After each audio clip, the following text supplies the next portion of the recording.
Okay, dear students of 302, this is a online video instructions on how to carry out the final project. Um, this is a difficult project, I would say, in a sense that it is um, on a platform that some or many of us are not very familiar with. But this platform, namely Excel, is actually a very powerful and very useful software program that you'll be using a lot in your uh, job or other schoolwork. So it is definitely valuable as a student of the 21st century to learn how to use Excel. Okay, so without further ado, let me give you some pointers as to how to carry out this project. So this is a data file that all of us should have. It has a number of variables that are listed on in the row, and these are the values of all these variables, right? So for example, for this variable, attitude toward extramarital sex, these are the values of this variable, and this data set has 500 cases or 500 respondents, right? Each respondent, for example, respondent 484 provided the scores for the variables, and this person did not provide any scores to these variables, and that's perfectly fine, and that's actually very commonly seen in real life data sets, right? So this is a real data set. Okay, so after a brief sort of understanding of what this data set is like, let's carry out the first task of our final project, which is to provide descriptive statistics for the six demographic variables, which include uh, marital status, age, degree, sex, race, and income.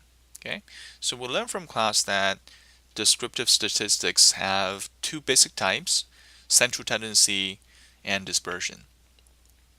So the basic idea is that we should provide some central tendency and dispersion statistics, or the appropriate central tendency and dispersion statistics to these demographic variables depending on their type. At the same time, we should also provide, and it's very useful to provide, some visual or visualization of those uh, central tendency statistics. Okay, so uh, I would not be going through every single demographic variables. Instead, I will choose some typical ones so that to give you an illustration and you can follow the examples and to construct or to provide the descriptive statistics for the remaining demographic variables. Okay, so let's start, for example, with sex. So what you are supposed to do is, first of all, to copy and paste all the values of a demographic variable to a new worksheet, so to speak. So you rename this worksheet as sex so that I know the variables in this sheet, the values in this sheet are the values of this variable sex. Okay. So what you can do, first of all, is to determine the type of this variable sex. And we know from class that this variable sex is a categorical variable, right? And in this particular example, it has two values. So from looking at the variable list document, I see that the variable has two values: male, which is denoted as 1, and female, which is denoted as 2. And we know that these numbers, they're totally arbitrary, right? They don't mean any ranking at all. Okay, so our job is to figure out, okay, so how many males and how many females uh, this data set contains, right? So we know how to do that, actually. We have learned it, but just to refresh our memory, right, the goal is to have Excel to count how many males there are and how many females there are in this data set.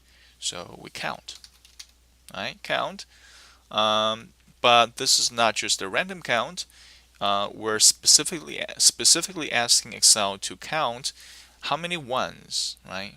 Which mean males, and how many twos, denoting females, there are in this data set. So it's a conditional count. So that's why we type in count if. And we now specify the data range. So it's the entire column A. So it's A. And then we need to specify the criterion for Excel to count for us. So we specify the criterion within quotation marks. So the criterion is anything that has a value 1, right? So we end the quotation mark and then end parentheses, hit enter, and Excel counted 225 males. Okay, and then we can do the same thing for females. So we count, and it's conditional count, and we specify the data range, which is the entire column row, and then we specify, okay, count for us everything that has a value 2. So quotation mark 2 and quotation mark and parenthesis, hit enter, 275. And easily you can see that these two numbers add up to 500, which is exactly our sample size. So that makes sense. And then you can easily determine, right? So, okay, then what's the mode? Remember, mode is a central tendency statistic that tells us which value is mostly frequently observed, right? And obviously here the mode is female, or the modal sex is female in this particular example. So it will say the mode is female.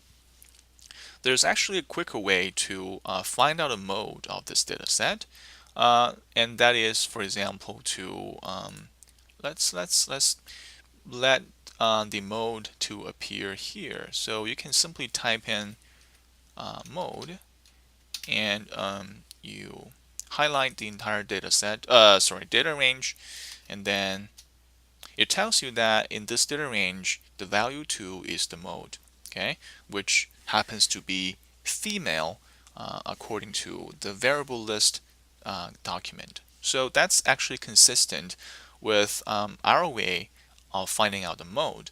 Now, this is certainly an easier way to find mode, but the downside of this approach is finding this value does not allow us to construct a graph of the relative proportion of males and females. So to construct a graph, we actually do need the specific numbers of males and females in the data set. So that's the reason we do the count. Okay. So to construct a pie chart, which is appropriate for demographic variables, we simply highlight this area of data. We want the labels, we want the specific values or the counts of these two values, and then we insert, right? So I insert charts, and we want pie charts. So I usually go with the most rudimentary or elementary figures. You can play with other forms. I don't know what. Okay, so it works. So you will have a pie chart that's in 3D, and you can see that the area of the female side is greater than the area of the male side, or the male part of it. So great, and you can change your title, chart title, saying that this is the relative proportion of sex. Okay. All right, done. Very easy. Okay. All right. So this sex is a categorical variable, or a nominal variable, to be even more precise. Then what about an ordinal variable? An ordinal variable, if you recall, is a variable that we can rank, right? We can rank the values, and according to our variable list document, the ordinal variable here is education, the degree a person had when the survey was conducted. So, okay, now we need to have or establish a new worksheet, and we'll name this worksheet as education. Right? Okay, so you will paste all the values of education from this master worksheet to the working sheet here. So just paste it here. Okay, so now we have all the values of education. Now we need to look at the variable list variable and figure out what these numbers, right? 3, 4, 0, 1, is there 2? Yeah, 2. So what these values mean. From the variable list document, we know that 0, 0 means left high school, right? Left high school, and it's with a value 0. And then we have high school graduates, it's 1. And we have junior college, which is 2. We have a bachelor's degree, bachelor's degree, bachelor's degree, which is 3. And then we have graduate degree, right? Graduate degree holders. All right, so these are the categories that we have. Okay, so this is first of all a categorical variable because the values are in discrete groups, but at the same time the values have ranking, right? So anyone who belongs here is of a 1 rank higher than people who belonged here. Okay, all right, so that's why this is an ordinal variable. Now we need to find out the exact amount of people within each category, and you know how to do it, right? You just do it the same way as we did with sex, right? You say, well, we count, okay, and we count given the condition that any value in this range has a value of 0, okay, and then you hit enter. Okay, so it has 49, right? And then you say, well, how many people are there in this data set that has high school diploma? So count is everything in this data range that has a value of 1. Okay, and then you go ahead, right, with the remaining categories. But then you need to find out, given the count or frequencies of these categories, what is the median, right? What is the median? What is the median category, right? We learned how to do this before, right? You should know how to do this once you figure out the exact frequency or amount of people belonging to each categories, right? And then later on, you can also construct a pie chart. So you just highlight everything in this area, and then you insert a pie chart. Okay, so now it has only two colors because we have only specified or calculated the amount of people belonging to the first 2 categories. But once you figure out the remaining frequency counts, once you insert this pie chart, it would have the correct number of pies, which is 5. Right? There should be 5 pieces of pies in this pie chart, so to speak. Okay, so this is a median. Next, we can see how we can describe a continuous variable. So let's do that with income. Okay, so then we copy all the values in the income column to a new worksheet that we call income. Okay, we copy it and paste it here. So these are all the values of income. So because income is a continuous variable, so we can do 2 things, right? The first thing is to find out, well, what's the average income level, okay? All right, so because we want everything in the column, so we know that, all right, so the average income level, I should actually specify it. This is mean income, mean equals 2, right? And then you type in calculate average for us, okay? So that's the entire column. So that's the mean. And because this is a continuous variable, we also need, and we can find out the standard deviation, right, for this particular variable. And we always like standard deviation. So we SD, okay, SD equals 2. So we can say, well, Excel calculates standard deviation for us. So the command for standard deviation or sample standard deviation is stdev dot s. So this dot s tells Excel that you are calculating sample variance, and then you specify the data range, and there we go. All right, so this is 2.12. You can make it look nicer to format the cells and say, well, we only want 2 decimal places. Okay, so 2, and we hit OK, and then Excel will only display 2 decimal places for us. Okay, so now we can also construct a graph to display the frequency distribution of this income variable. But we can't just, highlight the entire thing and say, well, construct a pie chart for us. That's not going to happen because each value, they are, how can I put it? There are very few cases for each value, and there are too many values. So Excel is unable to construct a pie chart for us. Or you can try bar charts, and you can see a very, very puzzling pie chart. Again, that's because this variable has many values, and then there are very few cases in each value category. So what we need is actually to construct manually a range for the income variable. So instead of say, well, how many people are there that has a value of 1, we say, well, how many people belong to the category of 1, 2, 3, right? So anyone according to the variable list variable earns under $1,000 per year all the way to earns $3,999 per year, right? So this is an interval.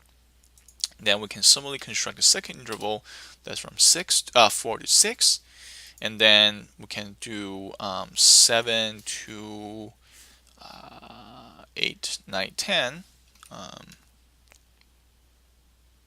1, 2, 3, 4, 5, 6, 7, 8, 9. And then 10 to 12. Perfect. Okay, because the highest value here is 12. All right, so now we need to count, right? How many people belong to 1 to 3? How many people belong to 4 to 6? How many people belong to 7 to 9? How many people belong to 10 to 12? Okay, so I will just illustrate how we can count the number of cases within a category. We actually have learned this before as well, but in case you just forget, okay? Or I'll do this because this is actually easy. I'll do this, and the idea is the same. Well, I'll do this. The idea is the same. So you will count, again, is a conditional count. So count if, but here we're specifying 2 conditions because we're specifying that we want any values that is smaller or equal to 3 or greater or equal to 1, right? We want 1s, we want 3s, but we also want anything that's between 1 and 3, okay? So that means we have 2 conditions. So that's why we want ifs, okay? So that specifies that we're counting on multiple criteria. So count ifs, left parenthesis, you will specify the data range, which is the entire column A. And then the first criterion, as you will see, is anything that's greater than 1 or 1.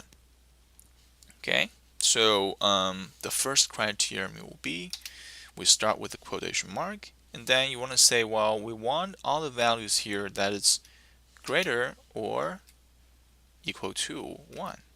Okay, and parentheses. And then you will end this specification. And now Excel tells you, well, what is the second data range? Well, the second data range is still A, right? The entire column A. So we highlight the entire column A again. But then the second criterion is anything that's 3 or smaller. Okay, so again, left quotation mark, anything that's smaller than or equal to 3. And parenthesis, let's see if this works. Aha, it works. Okay, so there are 14 people in this 500 individual sample that has an income level that's bracketed by 1 and 3. So we can do the remaining counts for these 3 categories. And once you have the counts, right, I'm just making things up, 222 and 13, right? So let's say these are numbers. Actually, definitely they're not right because they don't even add up to 500. But anyway, so you can later on to construct let's say a bar charts, right? And then you can highlight everything in this area and then you hit insert a bar chart. And this will tell you, okay, so the relative frequency, okay, of these intervals of the variable income. Okay, you just need to do these values correctly. Okay, all right. So I illustrated here how to construct the graphs, bar charts, as well as pie charts, right, for demographic variables, as well as the kind of descriptive statistics that are needed for each type, right? For nominal variables, that is nominal variables and ordinal variables, we're only concerned with their mode or their median. You are not required to calculate their dispersion statistics, but for continuous variables, you need to provide the mean and dispersion or standard deviation of the variable. Okay, all right, so this is the first part of the online instruction. I will make a second video clip on how to perform correlation and mean comparison tests with Excel. Stay tuned.